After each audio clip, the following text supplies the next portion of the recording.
ఎప్పటి నుంచో చాలా సంవత్సరాలు బట్టి ఇలాగే ఉంది. ఇప్పుడు వీరి చేతుల మీదుగా జరగడం మాకు చాలా సంతోషం. గతంలో మా ప్రీతమ నాయకుడు మా అన్నగారు ఏదైతే ఇంటింటికి సమస్యల మీద తిరుగుమని చెప్పినప్పుడు మా సీనియర్ నాయకులు మేమందరం కలిసి మేము పాదయాత్ర చేయడం జరిగింది.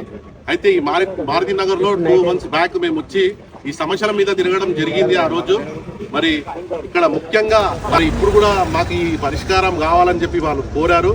మరి ఈ సమస్య మేము అందరం కలిసి అన్న దృష్టికి తీసుకెళ్తే మరి ఈ రోజు 36 లక్షలతోని ఈ రోడ్డు అంటే రారు నుంచి వర్క్ స్టార్ట్ చేయడం జరుగుతుంది.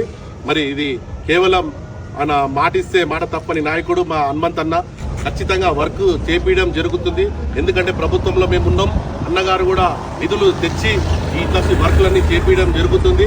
మరి చాలా సంతోషం, మేమంతా మీకు కృతజ్ఞతగా ఉన్నాం.